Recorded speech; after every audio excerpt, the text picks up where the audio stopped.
Hi, this is Royletta Romaine. I'm the owner of Healing by the Forkful. I'm a registered dietitian and a certified LEAP therapist here in Boston, Mass. LEAP stands for Lifestyle, Eating, and Performance. I help my clients reduce or stop symptoms of inflammation, fibromyalgia, irritable bowel syndrome, migraines, and other problems with food, not medication. You can find me on Instagram at Healing by the Forkful, or you can email me at healingbytheforkfulrd@gmail.com. My mini podcasts are short and to the point. Several times a month, I will bring you a new person that has been helped or somebody who helps people with what I have called a personalized anti-inflammation blueprint. Please send me an email if you have questions or would like to be on the podcast. My hope is to reach and help as many people as I can. So, welcome to Healing by the Forkful. Let's get started. So today is a little interesting because I'm going to be learning something brand new with you. As you've listened before, I've been focusing on people with inflammation, joint pain, fibromyalgia, but this time we're going to talk to Dr. David Wiss. And you know what? I'm just going to let you explain what you do because it's more on the mental health side. And I'm just very excited to see that there's like another dimension of how this how this can help people. So go for it, David. Yeah, thanks. And it's exciting to be here. I love talking about nutrition, but I think my real passion is mental health and recovery. And I think I knew that early on. And when I went through master's program, I focused on studying nutrition for substance use and misuse, and learned about how nutrition is profound for gut health and brain health, and built a private practice called Nutrition in Recovery, which focuses on substance use disorders, eating disorders, anxiety, depression, trauma, ADHD. And really what we're doing is pulling the lever of nutrition and lifestyle medicine to improve mental health outcomes. And it goes beyond the biology. I think today when we talk about the MRT test, we'll talk some biology, but a big part of the work that I do is in counseling work and helping people make sense of the world that they're in, and find ways to reduce anxiety and make peace with this journey of health and with food and with body. And my doctorate is in public health and health psychology. My, Wow. my dissertation was on adverse childhood experiences. So I've done a lot of trauma research, and I try to bridge the gaps between physical and mental health. And I think if there was one area that was crystal clear, it's in the immune system, right? The bridge between the gut and the brain. Inflammation, we know, can affect brain health. There's an emerging field called psychoneuroimmunology, and trying to understand how some of these cascades can affect someone's thoughts, behaviors, and mood has been really, really exciting. So it's been cool to leverage the MRT test for people that are in recovery. This is so interesting because we know that we always talk gut health and brain health, that they both need to be healthy and well. But you're the first person that I've talked to that's kind of merged the two. So I'm excited to hear what you have to share. Yeah, everyone knows the term leaky gut or intestinal permeability. That's had a lot of attention in the last 15 or so years, but the latest is suggesting that the brain can become leaky too, the blood-brain barrier. So this is the concept of leaky brain. And if someone has a compromised blood-brain barrier integrity, there's a lot of immune signaling going on, and there's some data to suggest that inflammation can signal and travel throughout the brain, and this is known as neuroinflammation. So I've always taken a stance that if someone is exhibiting signs of neuroinflammation through mental health challenges, that we're going to need to start in the gut and assess inflammation that starts there using functional lab testing. Awesome. So tell us a little bit about what kind of made this click for you. Like, we're just actually just talking this time. I'm not using my script, so I'm learning with you. So bear with me because I'm just kind of in awe. I'm learning this for the first time as well. So go Yeah, for it, Dave. let's go there. I think that when I started studying nutrition for mental health, this was right at the time when gut health was exploding. This was also the time when research on food addiction and ultra processed food addiction was exploding. And I think there was a major paradigm shift in our field that was starting to move away from the basic math centric models of calories and macronutrients and starting to think more about the quality of food and how it interacts with gastrointestinal microbes and Right. the immune system. And so I learned pretty quickly that if I wanted to do nutrition for mental health, I had to understand the gut, I had to understand the brain, and all the ways in which they're bidirectionally connected, and really understanding the psychological processes that people endure and experience during a healing challenge, right? So, dealing with someone's food related anxiety, for example. A lot of people have gut issues that gastroenterologists can't figure out. And they said that I've seen every expert, I've seen all these doctors and I still have symptoms. And I really would like to uncover some truth. That's And one thing that I love about MRT testing is that we seem to get the people who are at their at their wits end. I was definitely like, I don't even know what to do. Like I found this and I'm like, I'm just going to do it. I'm going full speed ahead and I'm going to do it because I'm so tired of feeling the way that I feel. So I just think that's a really good point. Yes. yeah, and one of the challenges in working in mental health is the context of recovery. And some people are living in, for example, a sober living environment where they don't have their own kitchen, or there's challenges with the food service operation. And so I deal with a population that has more difficulty with implementation than the Mhm. average person, right? Right. So it's not always a straightforward solution like, okay, here's the clear, you know, 5-phase 30-day protocol. It's more like we got to think about something that can work realistically, Mhm. because I think using the lens of trauma informed nutrition, the last thing that I want to do is give someone More uh, trauma because they can't figure it out. And that's that's right. what's so good about working with dietitians. We know the food, we know that there what other kind of substitutes there are, and we know how to help you enjoy what we've suggested that you eat, which is a big difference from sometimes you go to a doctor and they're like, well, here's your list. Bye-bye, good luck. So Right. Yeah, I've used the term nutritionist trauma to describe people that have gone to various nutrition professionals and been given things that were unsustainable, or 30 supplements, or um, diets that led to binge eating, that led to feelings of guilt, shame, remorse, disappointment, etc. right, right. That's crazy. Mm. So tell us about what patients you're dealing with now. How are you taking the MRT test and working with some of your cases Yeah, now? I think my three buckets, probably there's a few more, but the ones that a lot of us certified leap therapists, identify gastrointestinal issues, gut issues, and then I do see people that have headaches and migraines, and I've had some success, and then also skin issues, um, mild eczema. I personally have managed mild eczema for the last 8 or so years with food sensitivity testing. Um, I have reactions that have been consistent over, 9 years, that are always, yellow. And those foods cause me mild itching. So I'm not only a practitioner, but I also use some of the testing for my own support. Awesome, awesome.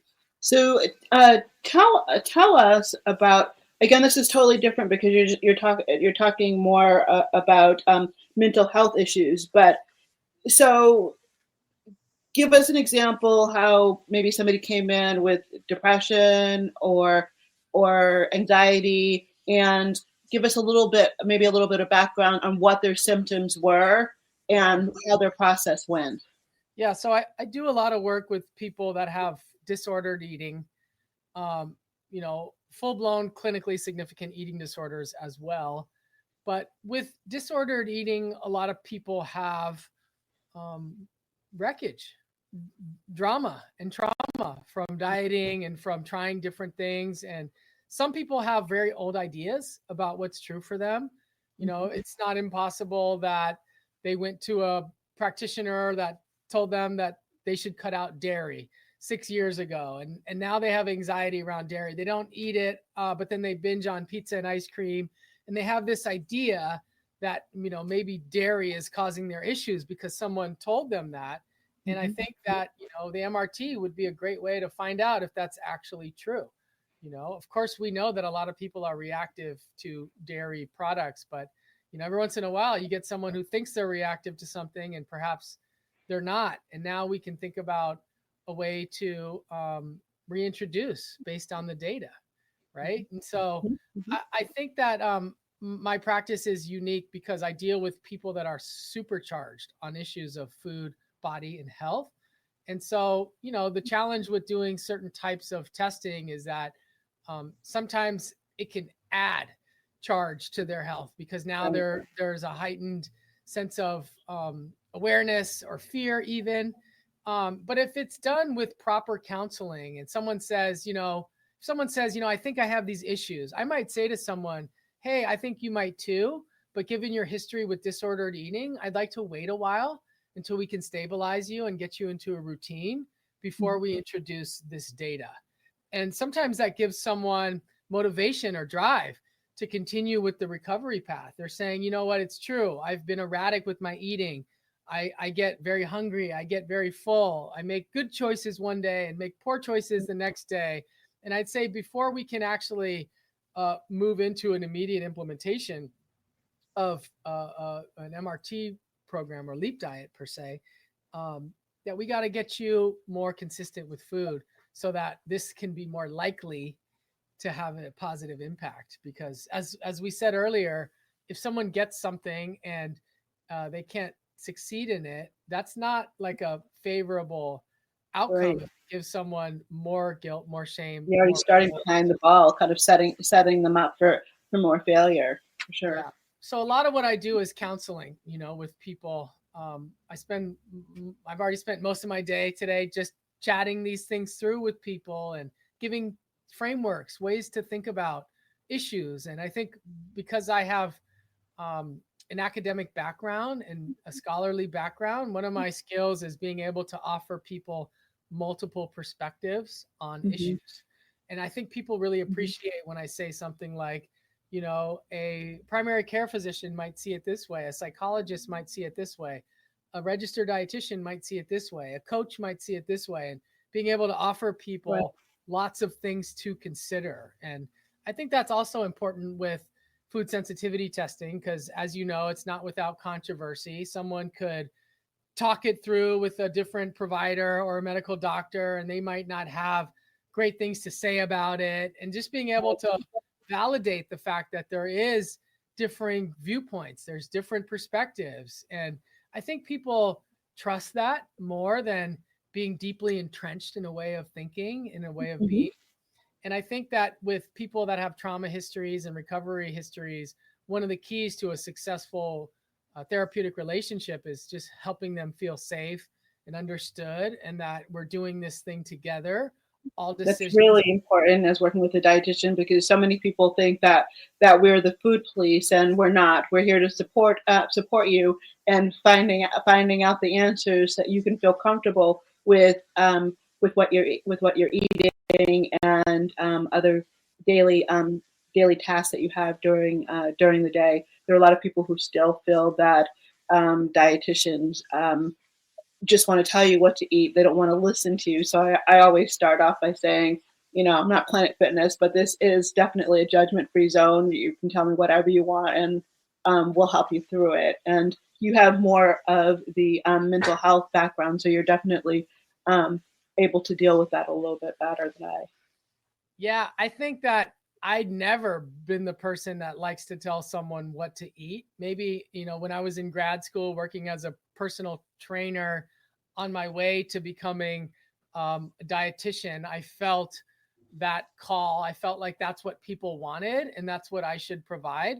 But as soon as I started doing more mental health counseling and seeing the struggles that people have, I lost all interest in being the authority, Mm-hmm. and wanted to be more of the co-creator. But I think a lot of people still operate under the assumption that a dietitian's job is to produce a meal plan. And I think that some people do that work very successfully. And I think because of my population, that I do less of that.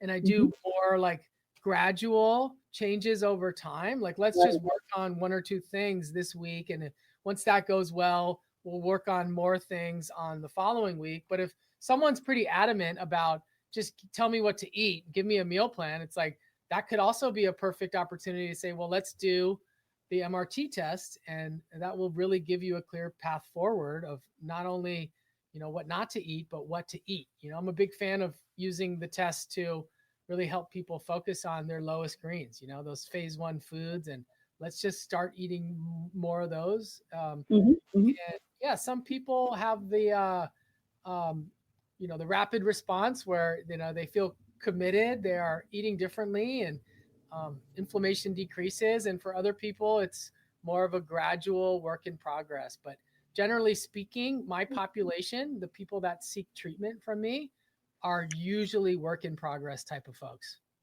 So with that being said, a lot of people, some people, like I did, I saw relief in like 3 to 5 days. It was that drastic for me. And then there's some people that don't really see true relief for like 3 months or something like that. Can you give us an example of a patient that you've seen where they had really rapid relief, and then maybe somebody who had more of a long term Yeah, process?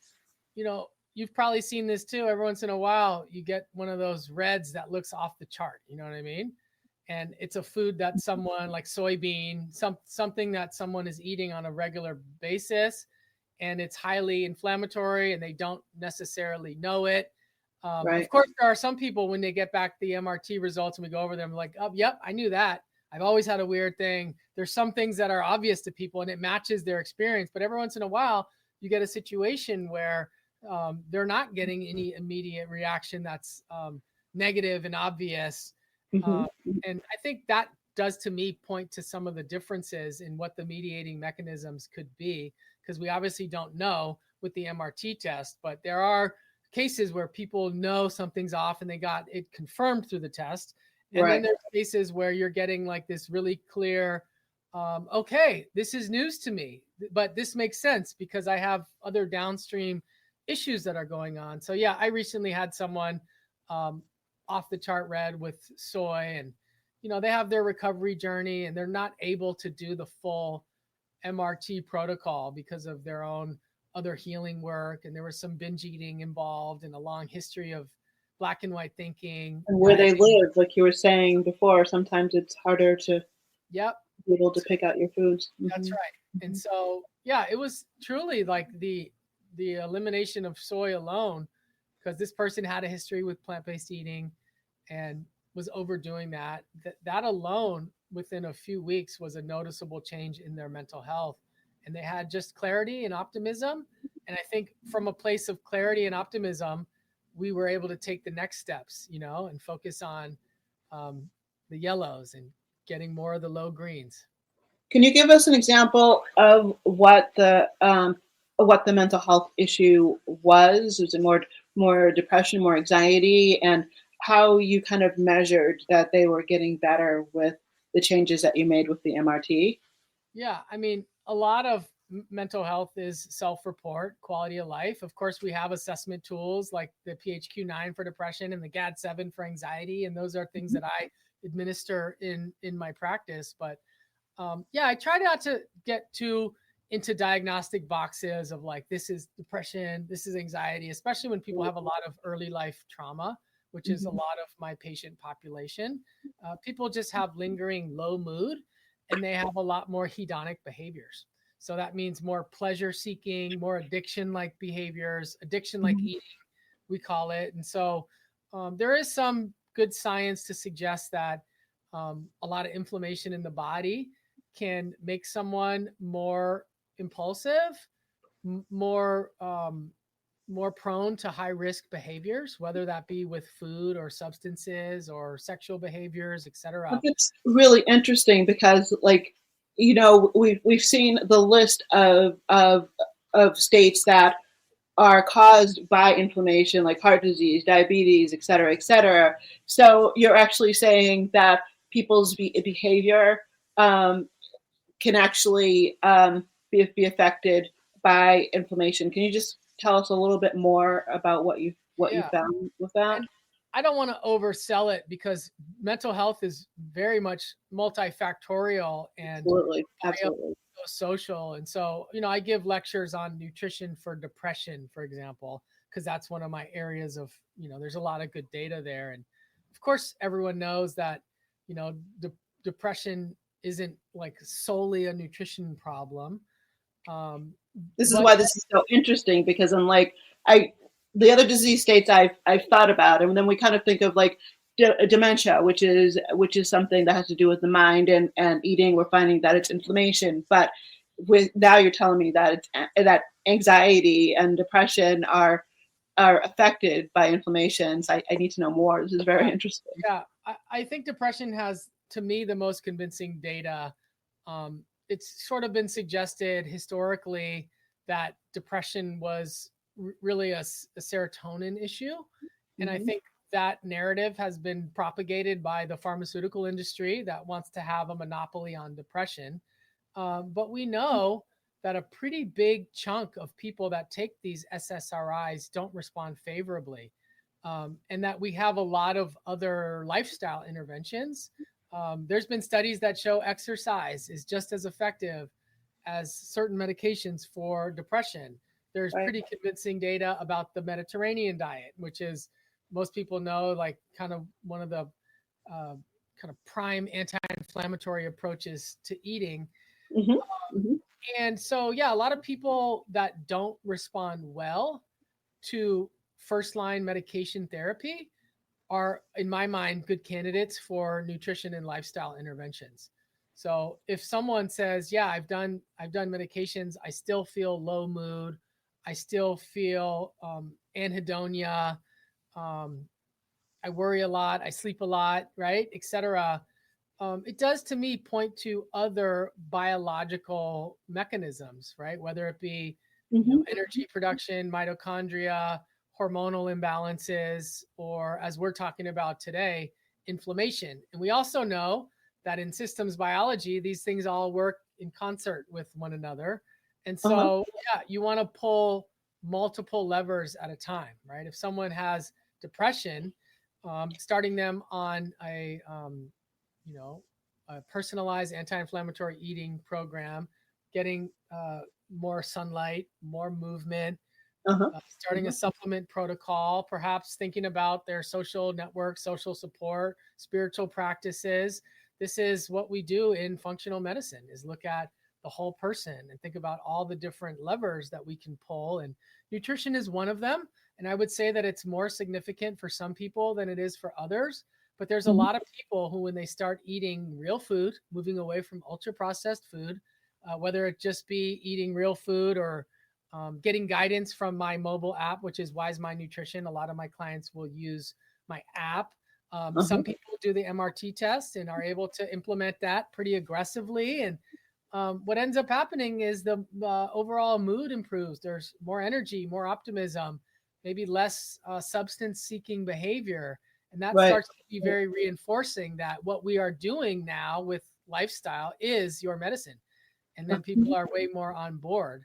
I think I keep forgetting that I'm like nodding my head, and it's a podcast, so people can't see me. So I'm like really really into this because you can't see you can't see my reactions to what David is saying. But it is it's so interesting how this is all coming together. I think on some level as dietitians, we always knew that things worked like this, but we didn't have the information, and nutrition is always changing, and now we're getting more data that this is actually working. You mentioned the Mediterranean diet, which I think is really interesting when you compare, when you talk about the Mediterranean diet and to MRT testing, because while that helps a lot of people with inflammation, you can still be eating some of those foods that are like the olive oil, the other things, and still have a reaction to it. There's another CLT that she actually had a high rad for olive oil. So that's why I think this is such an amazing tool to use, because she's feeding herself olive oil because it's healthy. It's supposed to help with inflammation, but it's actually backfiring in her body. And now that she knows that, she's actually feeling better. So it just blows my mind that we can be telling people to eat things that are awesome for you, but they're just not awesome for that particular person. That's right. And in a perfect world, everyone would have resources for the MRT test, and some people do and others don't. But when we can get that data that's personalized and combine it with the data that's more population based, and I think you made a great point, which is a lot of what we're doing is just giving people clarity and helping them feel confident in the path that they're walking. Absolutely. Let's see. We talked about the diagnostic test that you use. So typically, when somebody is doing the MRT testing and the different phases, we will do a test before to test symptoms prior the initial symptom survey, and then we'll do another symptom survey about 2 weeks later. Do you do the diagnostic test at the same time when you do the follow-up symptom survey? And have you found that it's significantly? I know you're working on the total body, but I just want to kind of maybe pinpoint to give people another idea of how it kind of goes together. Yeah, I would say that my intake process, has always been pretty comprehensive. And as a mental health scientist, I've actually done studies in my private practice. So, I collect a lot of data at baseline. I actually just finished some of my research and published a few papers in the last few months. But I'm very mindful not to overburden people with instruments and tools, Right. because I asked them to fill out so many in the Mm-hmm. beginning. But yes, I've used the ISS for many, many years as a way of getting a good sense of who's a candidate for this test. I haven't done the retesting as much as I would like. I am a functional medicine practitioner, and so one of the tools that's used in the IFM is the MSQ, the Medical Symptoms Questionnaire, and Mm-hmm. so that's also a good tool for retesting as well. Oh, awesome. So you're just saying that you just finished a couple of studies. Um, if you've published them, can you just give us a little piece of what you were doing? Because I don't want to steal your thunder from No, promoting them other places. they're out. One of the I think the most salient one is published in Appetite. I'm going to say, last month or maybe February. Mm-hmm. Basically, it's data linking ACEs, adverse childhood experiences, to eating disorder symptoms, and looking at the pathways of mediation. So this is using a technique called structural equation modeling, Mm-hmm. which is pretty advanced in terms of its ability to figure out pathways of association. Okay, so being able to see, what are the signals that link different factors. So my research looked at ACEs, and PTSD as a pathway toward eating disorder, but I was able to conceptualize and test a different pathway linking ACEs to ultra-processed food consumption, which leads to ultra-processed food addiction, which then lends itself to eating disorder symptoms. So I think the major finding was that people that have a lot of early life adversity are more prone to addiction like eating, hedonic eating. And that is essentially what leads to eating disorders over time. I think in the eating disorder world, most people kind of disagree with the food addiction construct and say that it's the dieting and it's the restrictive eating and the restraint that leads to addiction. And my research challenged that and suggests that it's the addiction like eating that leads to eating disorders, or at least eating disorder symptoms. Now, I want to just clarify that my patient population doesn't represent, everyone. I have a lot of people that are in substance use disorder recovery. So because I'm dealing with people that have addiction history, there's probably more food addiction than there would be in a general sample. So it does capture some phenomenon in the behavioral health nutrition space that is somewhat novel. My other paper in Frontiers in Psychiatry linked ACEs to ultra-processed food addiction and showed that indeed people that have a history of substance use disorder are way more likely to fit that description. That relationship is moderated by self-reported substance use disorder history. So we just want to point out quickly that all ultra processed foods aren't necessarily bad. Like a lot of times we'll open a can of beans, and those have been processed. They're not.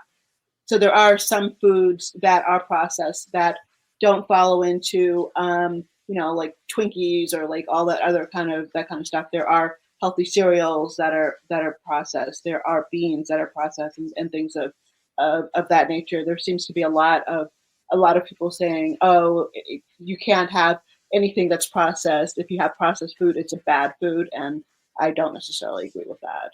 Yeah, thanks for adding that. I think the distinction that's been made in the last, recent years that's worth adding is that there's a difference between processed food and ultra processed food. So for example, a can of beans would not be considered an ultra processed food.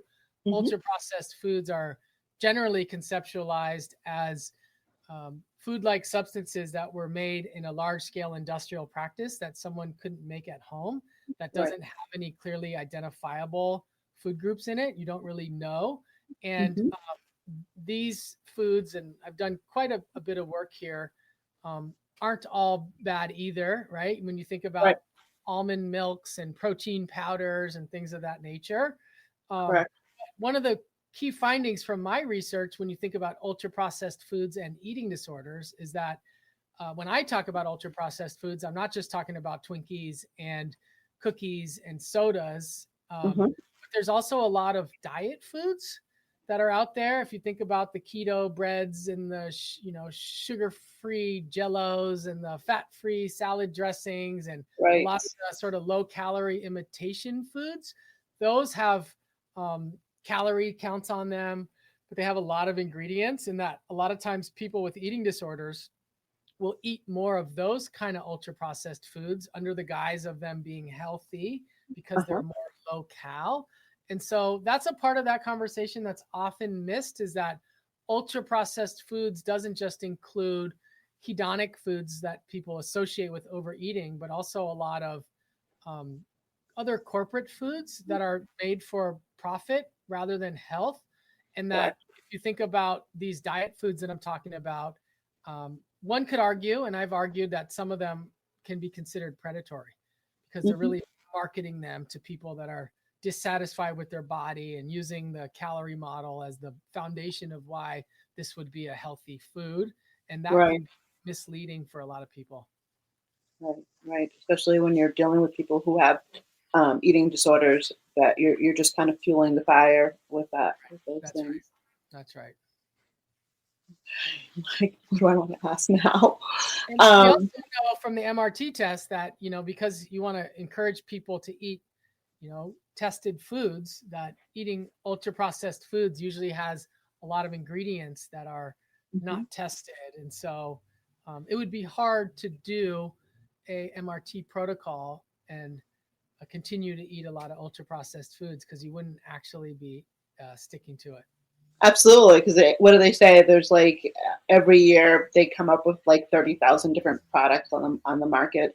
So there's no way. And people who are doing other diets where they take things elimination diets, they're just randomly picking different foods. Whereas we have a set list of foods, and we have a set list of chemicals to start with. So it's more organized and not as chaotic. Which when you're changing your diet, it's nice to be orderly and kind of know what the next steps are, versus just kind of randomly picking out different foods that you're not going to eat. And also we have different categories of foods, because sometimes when people start eliminating things, they eliminate entire groups of foods. So even though it's a finite period of time, we want to make sure that you are eating as balanced as you can during your different phases.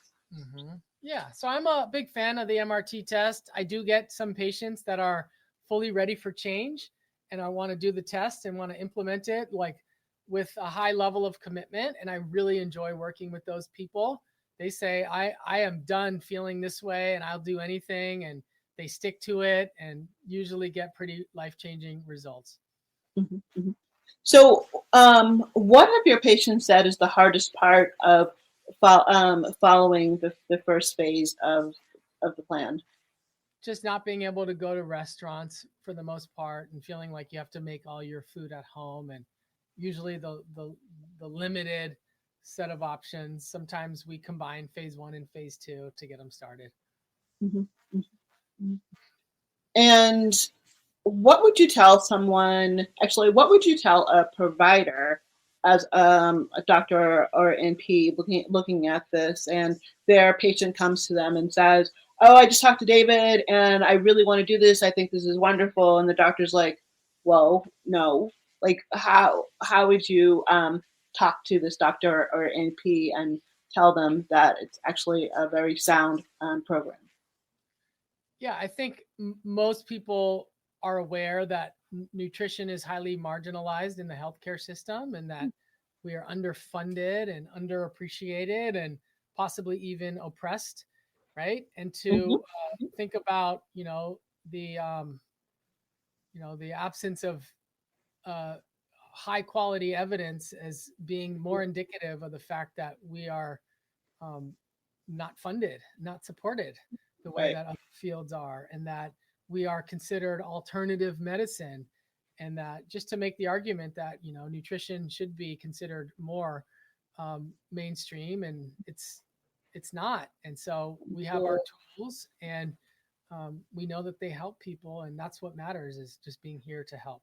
And what's key in this too is that we're not selling medication either. We're kind of like, let's fit this with food. And I'm not saying there isn't a place for doctors and medication and P's, because obviously they worked really hard, and there's a lot of science behind what they do as well.